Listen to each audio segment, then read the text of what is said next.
The impact has created a global recession with innumerable people losing their jobs and businesses losing their existence.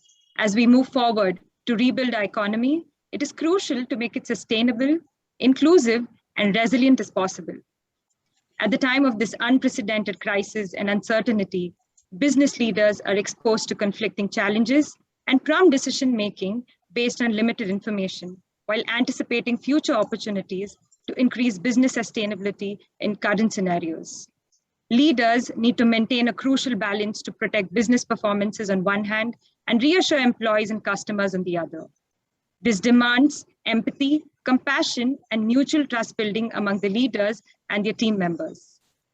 The panel discussion will edify participants and delegates to explore and redefine their leadership potential and develop a deeper understanding of how they can make positive contribution in the world. The discussion will strive to integrate and link the society, economy, education, and environment to create a forum for aspiring the profusion of sustainable, ethical perspectives that are crucial for management, business, and research endeavors. Now it's time to introduce our esteemed panelists. Over to Professor Baisakhi. We are still thrilled with the aura of Dr. Kotler, and with the same pace of excitement, let's move to our panel discussion. And I feel honored to invite our first panelist, Dr. John Lipinski. Dr. Lipinski is the professor, MBA program director, and co-director of the Excel Center for Entrepreneurial Excellence at Indiana University of Pennsylvania. He has also been associate professor at Middle Tennessee State University, director, School of Business at West Virginia Wesleyan, professor at Robert Morris University, and manager, new product development at Warner Lambert. He has done his Masters of Business Management from Stephen M. Ross School of Business, University of Michigan, and his doctorate from Joseph M. Katz Graduate School of Business, University of Pittsburgh.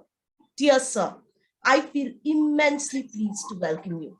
Thank you very much for your valuable presence.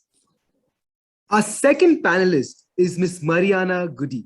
Ms. Goody is a Mexican education leader having a degree in marketing, a master in business administration, and a master in education. She is also trained by the Harvard Graduate School of Education in mindfulness for educators. She has worked for more than 16 years in the education field.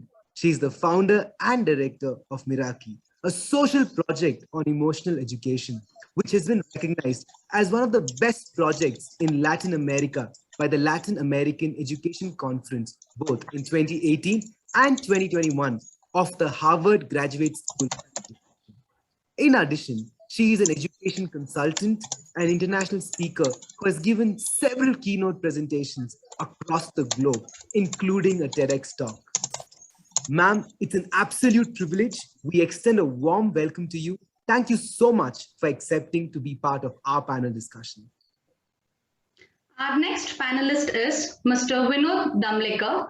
Mr. Vinod is a trainer, researcher, multidisciplinary consultant, and management teacher. He has a postgraduate degree in business administration from University of Delhi and a doctorate in management psychology. He has over 4 decades of managerial and entrepreneurial experience in commerce and merchant banking, finance and financial services, information technology and management education.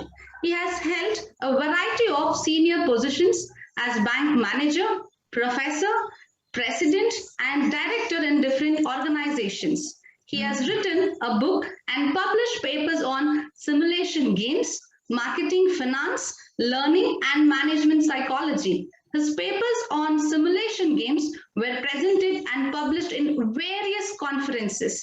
Mr. Vinod has developed simulation-based experimental learning games under the brand Mantis, being the only Indian member in the International Simulation and Gaming Association.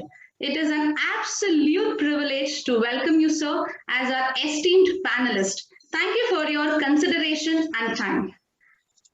Our next panelist is Ms. Sasha E. Butler. Ms. Butler is the founder and CEO of the Center for Global Alliance and Leadership Expansion and Executive Director at Changing Destinations with 20 years of experience advocating for quality education, human rights, social justice, and economic development opportunities for women and youth. She is a member of the Harvard University think tank on global education and is serving a 2-year appointment leading the community-based Intercultural Competence Working Group at the World Council on Intercultural and Global Competence. Sasha's contribution has led to cross-cultural contribution opportunities with youth and young adult organizations in Ghana, Nigeria, Uganda, and the United States. She is a presenter at national and international conferences and has been recognized by numerous organizations for her work, including Maryland's Top 100 Women nomination by the Daily Record, National Association of Professional Women, Women's Leadership Development Institute. And it's an absolute honor to have you, ma'am, as our esteemed panelist for the discussion. On this note, I would like to invite our HOD and Summit Advisor, Professor Sunita BK, the moderator for today's session. Over to you, ma'am. Thank you so much, Mithun. Dear panelists, it's an absolute privilege and honor to have all of you with us today. My heartfelt gratitude for accepting our invitation. Before we begin with the session, we would like to hear an opening statement. I think I will start with Dr. John. Dr. John, will you be kind enough to start with your open statement? Oh, it's opening statement. Sorry for okay. that. Thank you so much, and thank you for being so generous to host me. You know, it's challenging times, it's confusing times, but I think what we're seeing is companies that are leading with social responsibility are positioning themselves for doing well in whatever comes out of these, you know, challenging, changing times. Thank you. Thank you, Dr. John. I would request Mariana, if you can give your opening statement. Well, thank you very much for the invitation, and it's an honor for me and a privilege to be here with you. And I think these kind of webinars and spaces are very, very good for everyone, because right now we need to share the practices and we need to share them globally so we can have better practices in the everyday life and in the companies. And moral and ethics, I think, is the most important topic right now to talk about in leadership, because we're facing difficult and challenging times, and now we need more these kind of spaces to share about these important topics. And thank you for the invitation. Thank you, Mariana. Sasha, I would request you to give your opening statement. Yes, good morning. Thank you so much for this opportunity. It is an honor and privilege to be here. Henry Ford said, coming together is a beginning. Working together is progress. Working together is also success. When we think about social responsibility from a leadership perspective, it is so important that we also remember the Sustainable Development Goals, number 17, that inspires us to partner together for the greater good. And I'm here today because I represent a segment of society, which is the next generation. And I encourage us to do more and invest more in them as we have opportunities to make a change in society. Thank you. Thank you, Sasha.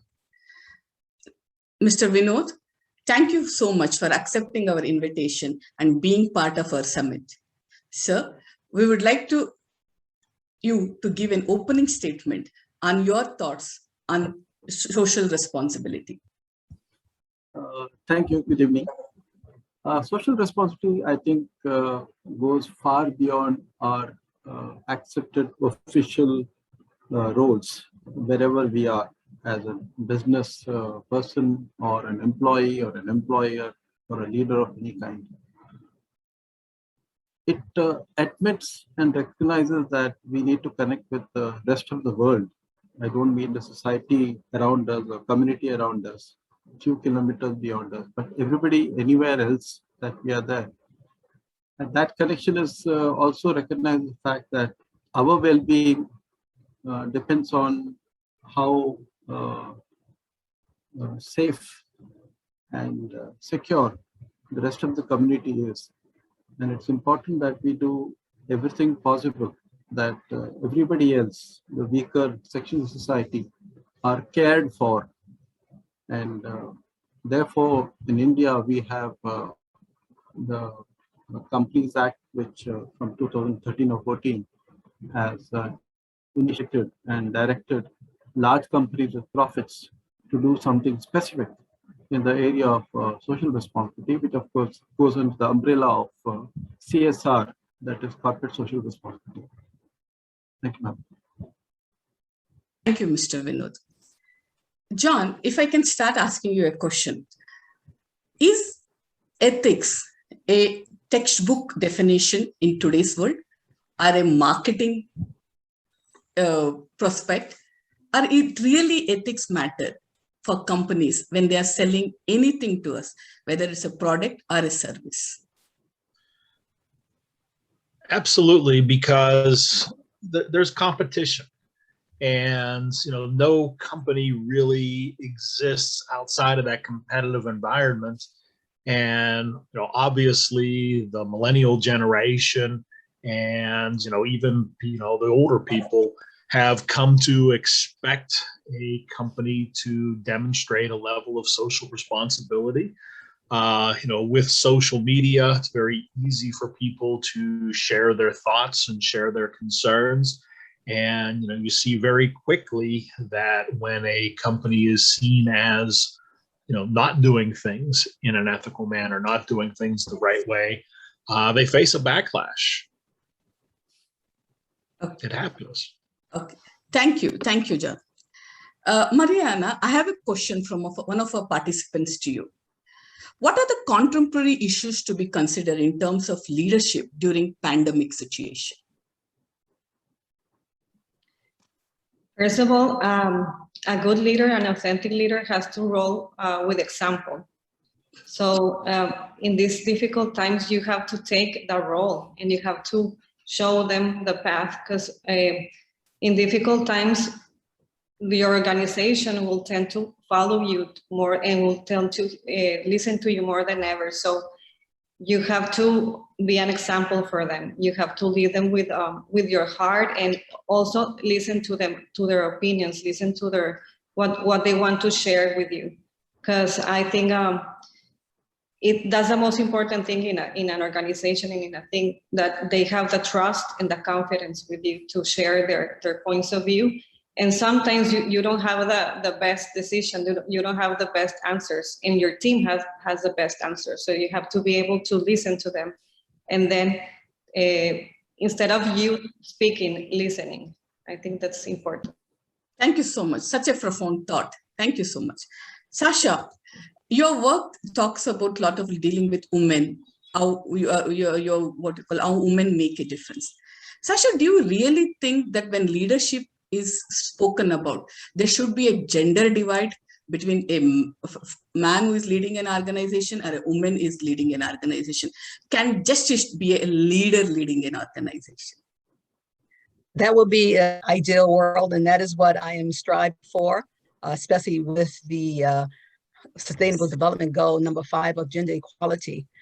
From every aspect of society, from sports to entertainment to the corporate world, you see that there is a difference. One of the tennis players, Serena Williams, or her sister, does a lot of work on making sure that athletes have the same equal pay. We're playing the same sport. We're putting in the same time, but there's a difference. Also, and I'm using sports, and I'm not really into sports, but this is what's been in the news lately. There were issues about even with the basketball for women in the United States. They had all of these great amenities for the men at the NCAAs, but for the women, it was as if they were an afterthought. And so I think it's so important that we get to a space where we realize that at the core of us, we are humans, and that we should be measured based on our ability to contribute to society, not on our gender. Thank you so much, Sasha. Thank you so much for bringing Serena to our platform. It means, I think she actually made a difference when she fought for equal pay in Wimbledon. I think the ripple she created was amazing. I've personally been a fan of her. I really like the way she's outspoken about the wage disparity. But unluckily, our voice was not heard by the organizers. John, coming back to you on the same note what Sasha told, do you think a lot of work still had to be done? And it's a sad affair. Even in 2021, when we are talking about ethical leadership, we have a different segment of women not being honored for our positions. And we are not giving her equal rights. And equal rights is just a few Nike advertisements once in a while about gender equality. Do you think much more work has to be done by organization in terms of women empowerment and leadership? I think, really what you're looking at is a question of developing fair opportunities for everybody based on their ability.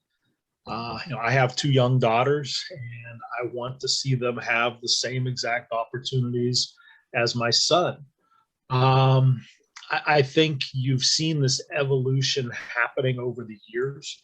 Back in 1995, when I went for my MBA at the University of Michigan, one of the things that the university touted itself on was being one of the most inclusive business schools in terms of female MBA students. And you'll laugh when I tell you that they were proud that our class was 20% female. You fast forward to today, and there's an article in the Wall Street Journal a couple of weeks ago that now MBA programs across the United States on average are over 50% female. You see most of the leading professional programs, law and business now, have turned to be majority female. Most universities, even the undergraduate classes now, are majority female. So what that tells you is that women are getting the exact same, if not more, preparation than men to succeed. Companies for years have been bringing more opportunities into management training programs and such for diversity, and not just male, female, but bringing in more international people, bringing in more people of different ethnic backgrounds. And one of the things that I always teach my students is you need world-class skills to have the opportunity. So clearly people are being given the education and being given the exposure and access to participate in projects where they're developing those world-class skills. So you couple that now, hopefully, with the experience that they're going to be able to get over the next couple of years. And as we see more people with world-class experience, then I think you're going to see a lot more parity in the boardroom, a lot more parity in senior management ranks at all leading companies. Okay, thank you, John. Mariana, on the topic of opportunities, do you think COVID pandemic has actually snatched away opportunities of ethnic minorities across the world? Yes, of course, it's really impacting minorities and everyone. But I think this is also an opportunity to work better on your inner skills. And I think that's the most important thing, because if you work in your inner skills, like right now, there's people that have to manage their emotions more than ever. And I think that the importance of emotional education, like emotional intelligence, that's one of the core points that I work on with organizations. And I think that's a pillar right now to focus on, because maybe you can have all the knowledge and all the skills, but if you don't know how to manage your emotions, you won't be able to get through these difficult times, these COVID times. And the world is changing every day, and it's sometimes very good. Sometimes it gets really difficult. So you have to learn to navigate. Like if there were like ocean waves, you have to learn to navigate and keep calm and manage your stress, manage your anxiety to get to have the best decisions made. Okay, thank you, Mariana. On the topic of pandemic, Mr. Vinod, one of our panelists has asked a question. Many organizations in India have diverted from social responsibility, especially during this pandemic. We have seen an increased prices of many healthcare products, keeping in mind to earn more profits. What's your comment on diversion of social responsibility, sir? Actually, under the CSR rules or regulations, I think since last year, the allocation of funds to COVID-19 related causes has been accepted as an permitted activity under CSR. So therefore, preventive health care and of course, everything that goes with COVID-19 would be accepted under CSR, and therefore, of course, is recognized as a social obligation. So to that extent, I think it's fine. But you asked a secondary question about profiteering. I think that's a question that I think the state has to answer. The state has to find out why our oxygen cylinders are overpriced, or why our very vaccines are overpriced, and so on. I think individually, I don't know whether citizens can make much of a noise or protest against these issues. Similarly, Mr. Vinod, continuing with our another participant has asked, does companies abiding by laws and doing CSR, is it ethical, or they should do it from the art? Where business is concerned, it's difficult to reconcile it with the issues of the heart. I think when the CSR was first introduced in 2014, it was well meant. To a large extent, you could say that was the corporate heart or the political heart coming into play. It was a sign that the government or the political side of the government also recognized that businesses must do much more than merely making profit for its shareholders. To a large extent, therefore, CSR is a heartfelt activity, but I think because of the opaqueness with how it is administered or managed. I mean, how much information do you get about CSR or social activities every day in the newspaper? You hear about other things. Because of this opaqueness and silence about the activity, you tend to suspect what has been done. The depth of their involvement is often measured in terms of allocation of money, not patients saved, not students educated, how many graduated, how many liters of water have been released to a particular sector, and so on. Those are not the numbers that we hear. The numbers we hear are in cool, extra cold rupees. And that's why I think we suspect that CSR does not have the heart. Thank you so much, Vinod. John, coming from Mr. Vinod, I have a question to you. Does sustainability goals of which has been given to all of us, and every year we are updating the sustainability goals, has it really made a difference to leadership and social responsibility of the companies, especially in USA? Yeah, we're seeing the changes.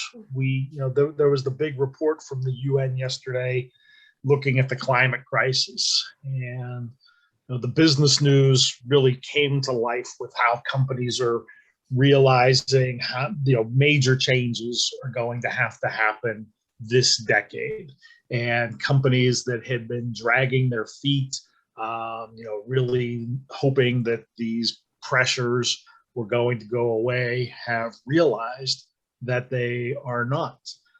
You look at companies that were very dependent on fossil fuels, like the auto industry. It's well known that basically they have stopped development on internal combustion engines. This is the last generation, and they're going to be making the move, going away from it. Major changes. The labor, the United Auto Workers Union, that controls the production of most of the automobiles in the United States, realizes that these changes are coming. They anticipate that there's going to be fewer workers needed to assemble electric cars because there's fewer moving parts. And they're already starting to make the transition and figure out how they're going to work, to create opportunities for their members.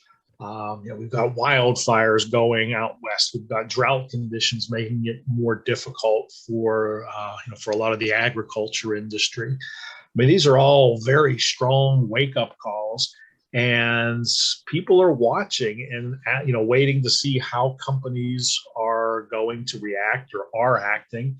And the best and the brightest, managers, the best and the brightest graduates are going to want to go to companies that are making a positive difference. So you're going to see more and more of a competitive edge being given to companies that are seen as, embracing that responsibility and that are part of the evolution towards the changes that are needed. You just wake up and you look outside and you're seeing the changes happening right before your eyes. I live 1,000 miles away from the closest forest fires, but the smoke is blowing in and really just affecting everybody across the country. So it's the reality, and you're seeing more and more concern, which puts more and more pressure on the companies. The more and more pressure there is on the companies, the more and more they're going to embrace that change as an expectation of really all their stakeholders. Okay. Mariana, on the note of expectations, what do you think employees today during pandemic expect from the companies regarding sustainability goals, how it has been incorporated in an organization and projecting as a very good image about a company, especially in these tough times?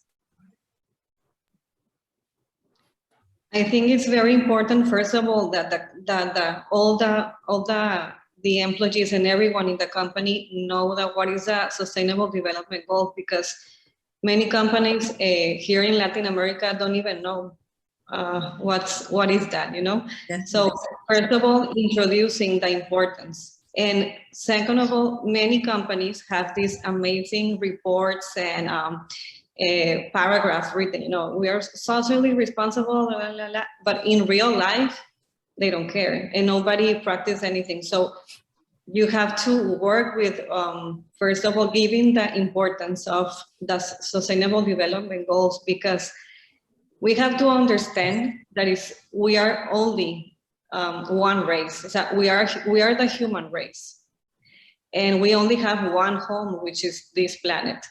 So at the end, when you break this mental barrier and understand that there is only one planet, because many people think, oh, these things are happening in that country or in that part of the world, but this will also impact this part of the world. So because it's the same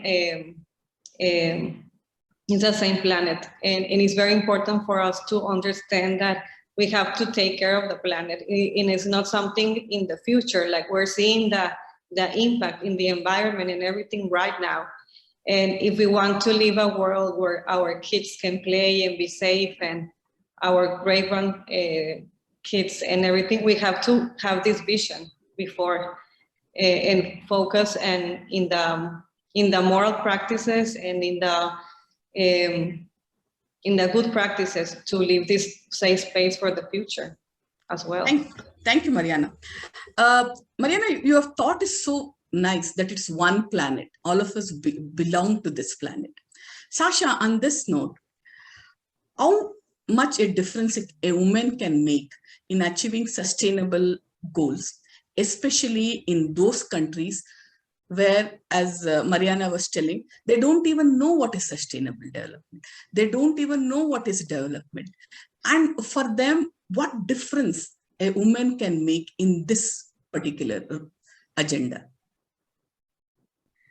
It's so important to think about it from the standpoint of intercultural competence, and looking at it from the standpoint of how do we continue to move away from neo-nationalism and move more into interculturalism, and understanding that as women, we have direct access to youth, to young people.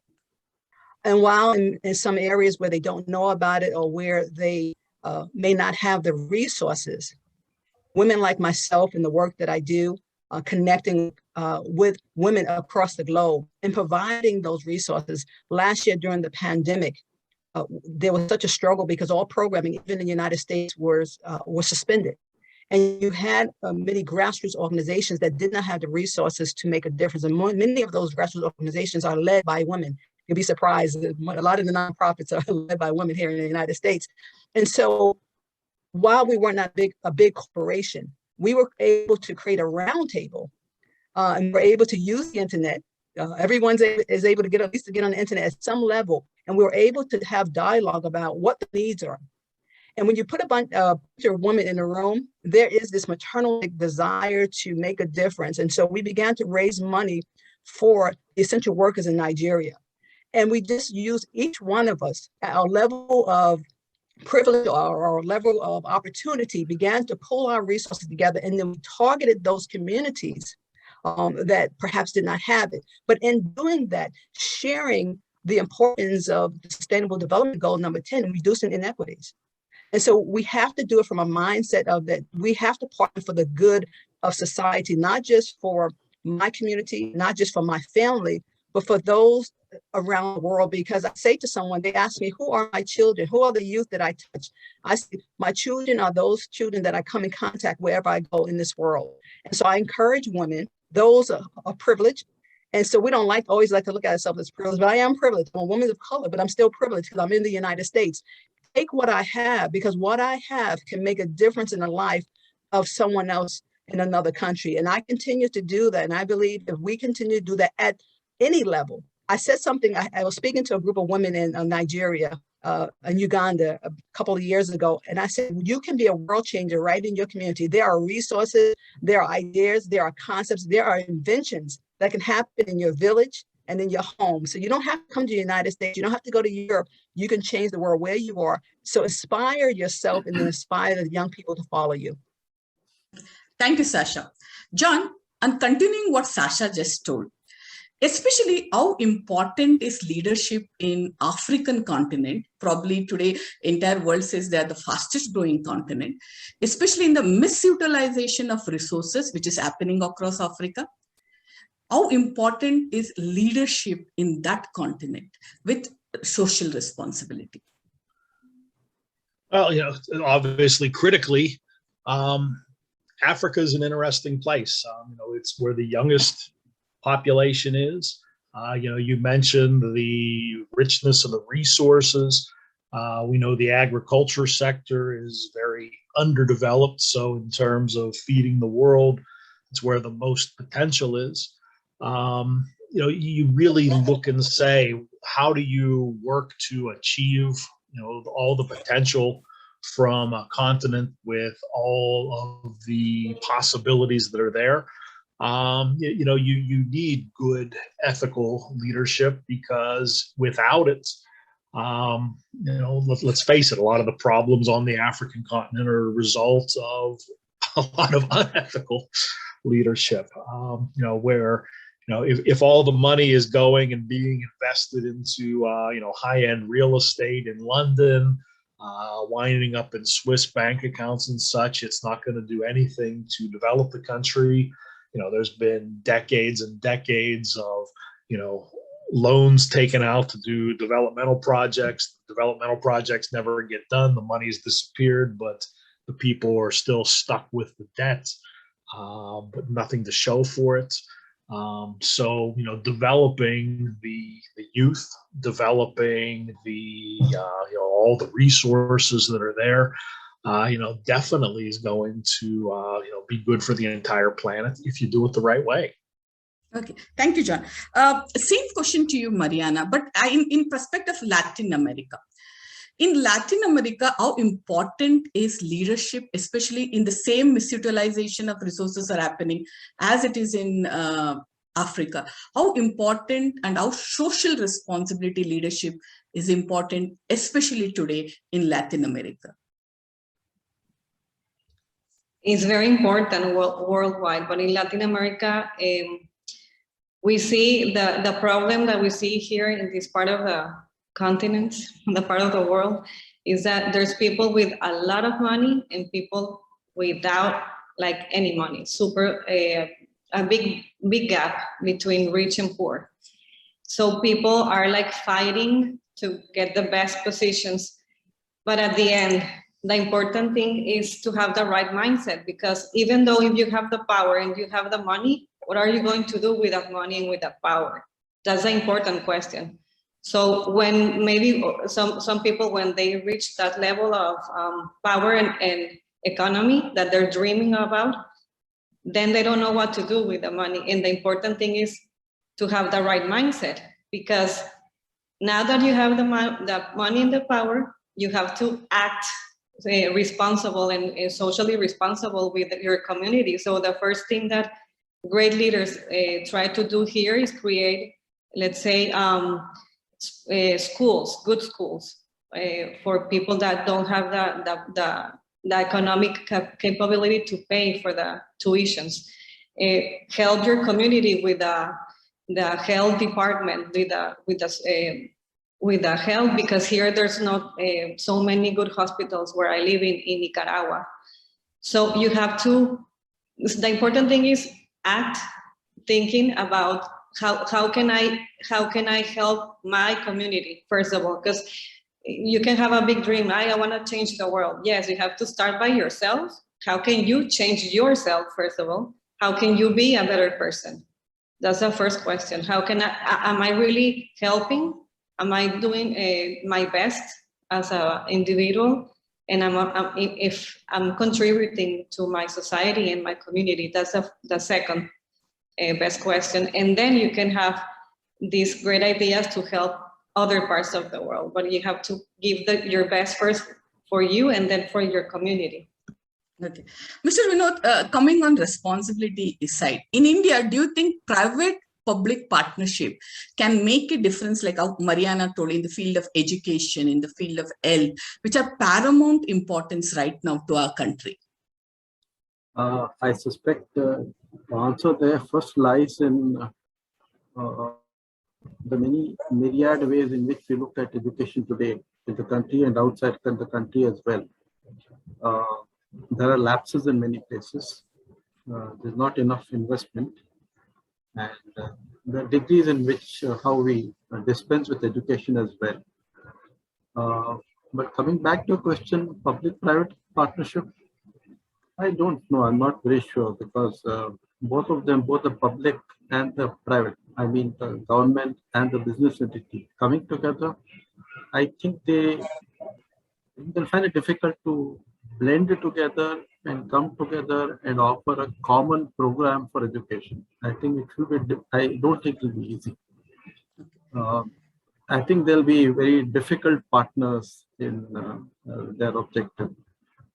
It's much better that what the government does today, establish centers of excellence or the country's best institutions, and they become standards and models for other private institutions to copy and emulate, and perhaps even do better. I think that would be good. I think perhaps then bringing them together, I don't think it will work out. Okay. Thank you, Mr. Vinod. John, how important is government in fulfilling social responsibility, especially in emerging economies, where I'm not talking about USA or any Western developed nations. I'm talking about emerging developing economies. What's the role government should play probably 5 years down the line in terms of socially ensuring that there is equality all around? Mm-hmm. Well, I mean, I think for any country, you're talking about the government has to be the enabler. And whatever the government policies champion is the direction that a country is going to go.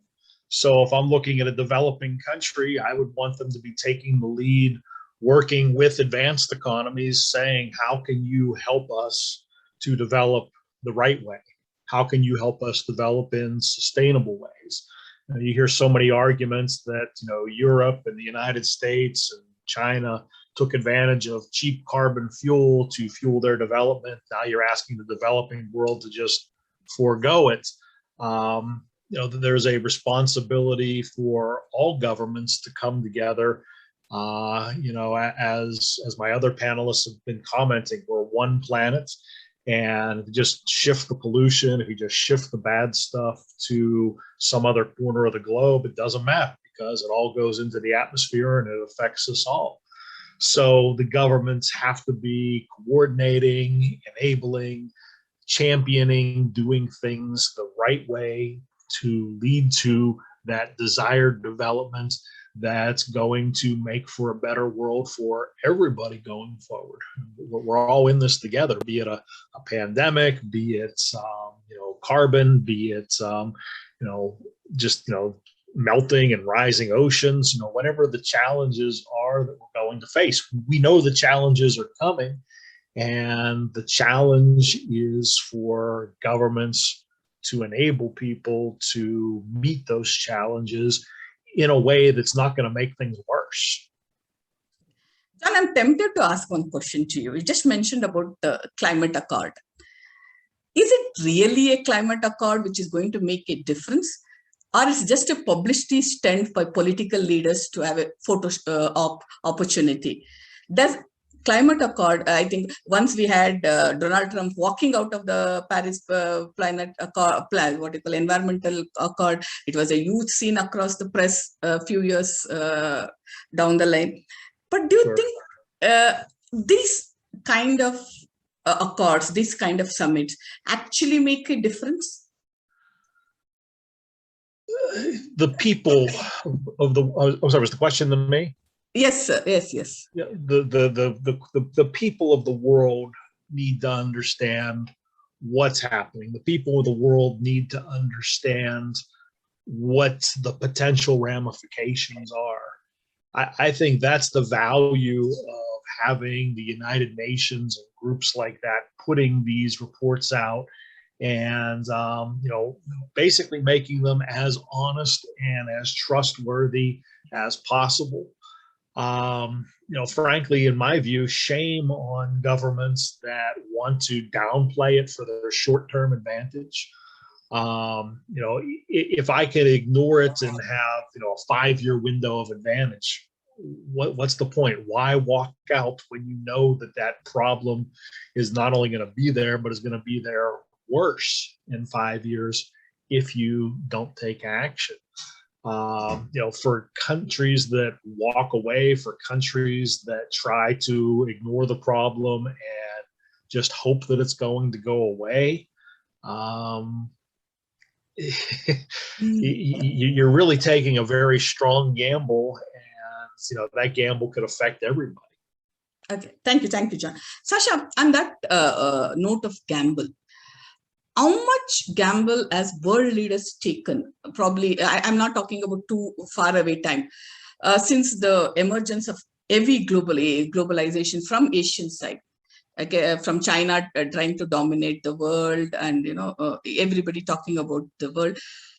How much governments or any organizations which are making huge amount of money have not taken into consideration the climate damage has been done by all of us? This is an excellent question, and I was hoping you would ask something that will lead into one of the things that I wanted to talk about. We often have things like if you recall, the Companies Act of 2013 of requiring companies to take on more responsibility, to be more ethically responsible in how they impact the environment. We had the Gulf Coast oil spills in the United States about a decade ago, and it was just such a negative impact in the southwestern part of the United States that is still, the people and the environment in that area is still suffering. One of the things that I think is so important in terms of social corporate responsibility is first the acknowledgement. Companies around the world, governments around the world have been complicit in being irresponsible. When we talk about, we tend to blame the people for things not working when really the people do not have the power. And for example, we talk about corruption in many of the countries, you know, we talk about corruption in Africa, we talk about corruption in South America or Asia, but we never really talk about corruption in the Western side of the world, where the power sort of resides, and how complicit we have been as a nation in I would say in facilitating corruption, or turning our back on corruption, or not taking a side of corruption, or taking a side that will benefit us economically, not socially. And so one of the things that must happen is that we must continue to challenge corporations, NGOs, nonprofit organizations, institutions of higher education, to begin to challenge our governments, challenge our corporations to do more, to take on more responsibility, but first and foremost, to acknowledge the fact of the role that we have played in destroying our environment, and that how it's not only impacting the environment, but it's impacting the people, children. Here in many areas, in the area of the United States, there are increased numbers of young people with these illnesses that you just didn't hear of young people having years ago. And so it's just an isolated area. But when you think about it globally, when we do not care for, when we do not care for the environment, when we do not help the environment and help the individuals within that environment in terms of sanitation, in terms of clean air, clean energy, all of those things, then we as a nation, as a corporation, we're responsible. And it's not the people, it is us, those who are in power at any level. And I say any level because we always want to just say the big businesses or the big corporations, but it's the small corporations too. And it's the individuals who have resources and who have influence. Okay. Thank you, Sasha. Thank you, John. Thank you, Mariana. Thank you, Mr. Vinod. This was literally an enriching experience. Thank you so much. On a personal note, I would like to tell you one thing. This was the first time I moderated an event with such huge luminaries. I was tensed. Thank you for putting me at ease. You know, it means a lot to me. You know, after 17, 18 years of teaching, it meant a lot to me that you put me at ease. Thank you so much. Your sessions of talking about how government needs to put huge impetus on development. As John said, it is our government's responsibility to take care what is going wrong. It's their responsibility to put everything on a platform so that we can give something back to future. As Mariana said, organization needs to think beyond profits, think about mental health. They think about overall development of an employee. Like Sasha said, how women can literally make a difference. How leadership in emerging economies can make a huge difference for the future of the planet. On Mariana's note, we are all living in one planet. Let's take care of it and be ethically and socially responsible. Ladies and gentlemen, on behalf of Center for Management Studies, Jain deemed to be University, we are indeed privileged to host you on our platform. Thank you so much. I will now hand over to my eagerly waiting Professor Baishakhi. Thank you very much, ma'am, for such a beautiful session. And thank you very much, panelists, for bringing in your expertise and experience before us and engaging us in such a fruitful, constructive, and open exchanges throughout the session. Thank you once again for accepting to be a part of our panel discussion and adding value to this summit through your intellect and words of wisdom. Now I would like to invite our esteemed HODs, Professor Sunita BK and Dr. Umakant S, to announce the Best Paper Award of the Research Summit. Thank you very much, panelists. Thank you, Baishakhi. Thank you so much. To my fellow panelists and the chairperson of this coordinator of the session. I think her provocative questions made us think deeper about the problems that you